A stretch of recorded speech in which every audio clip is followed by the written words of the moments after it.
nous avons eu deux belles instances cette semaine. D'abord, le forum Récréo-Tourisme et la deuxième journée, nous avons eu un conseil de négociation de nos unités de la CEPAC.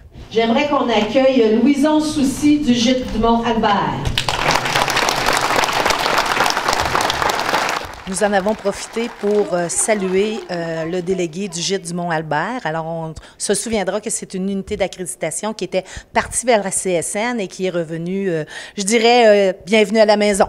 De voir qu'il y en a d'autres qui ont les mêmes problèmes que moi, mais dans d'autres. Dans le forum Récréo-Tourisme, c'est beaucoup des emplois saisonniers. Donc, nous avons un président régional qui provient de la CEPAC, Frédéric Dagenet, qui avait préparé vraiment une formation sur comment je débute ma saison, c'est quoi mon rôle de délégué et comment je me prépare à ma première rencontre pour l'accueil des membres. La CEPAC. La CEPAC est dans le récréotourisme en général. La saison commence tellement vite que le côté syndical est souvent oublié ou mis de côté. Puis après ça, quand on s'en rend compte, il est trop tard. On est déjà dans le tourbillon. Donc, ce qui est important dans la présentation de comprendre, c'est de se préparer avant que la saison commence, avant que la saison débute. Peut-être de faire un petit rappel aussi sur les tâches des délégués, le rôle des délégués sur place. On est capable d'aller mobiliser nos gens sur le terrain. C'est juste d'être organisé, de se mobiliser entre nous, entre délégués. Sur l'heure du midi, nous en avons profité pour aller manifester et donner notre appui vraiment aux avocats notaires de l'État du Québec. Vous savez, ça fait depuis 4 mois qu'ils sont en grève. C'est le plus long conflit dans la fonction publique du Québec. Son régime d'assurance salaire. Donc... Ensuite, dans l'après-midi, on a parlé assurance, sujet très chaud. Alors, notre conseiller aux avantages sociaux est venu entretenir les gens du forum. Donc, la présentation d'aujourd'hui visait à démontrer qu'est-ce qui était le plus avantageux, mais pas de façon à être un parti pris. C'était vraiment clair dans le sens qu'on présentait le coût du régime d'ARAMQ pour une personne qui l'utilise de façon quotidienne et le coût de la personne syndiquée qui est membre du SFPQ et dans l'accréditation CEPAC. Qu'est-ce que ça lui coûte d'être assuré avec le régime 101? On a pris aussi des comparatifs.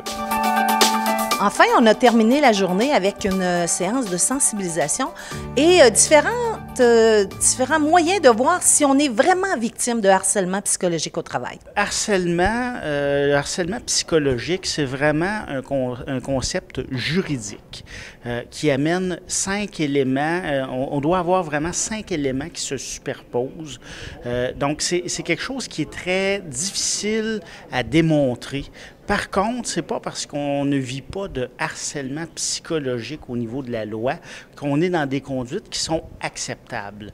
Donc, à ce moment-là, souvent, on va tomber dans ce qu'on appelle l'incivilité, qui est de ne pas respecter les règles normales du vivre ensemble, c'est-à-dire la collaboration, la politesse, la courtoisie.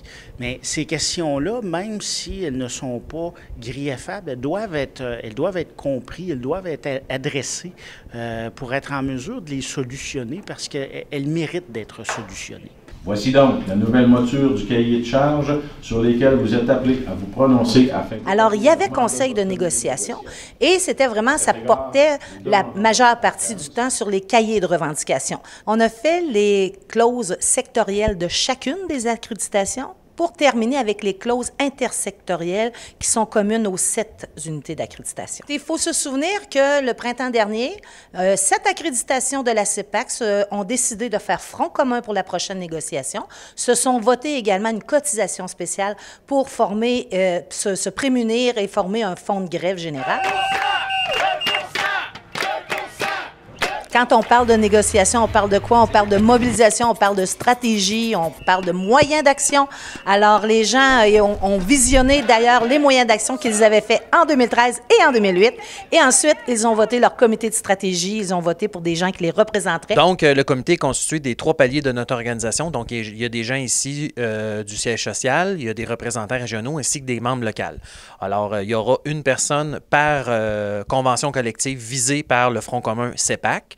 Donc, on aura une vision de chacune de ces établissements-là, de chacun de ces conventions collectives-là. Donc, évidemment, au cours de la négociation, selon la conjoncture de la négociation, évidemment, là, c'est vraiment ça qui va dicter nos actions. Donc, après cette journée, c'est quoi la suite? C'est évident, il faut retourner aux membres. Alors, nous aurons une tournée qui est ce printemps, début d'été, pour aller voir les membres de la CEPAC pour qu'ils se prononcent sur leur cahier de charges respectifs.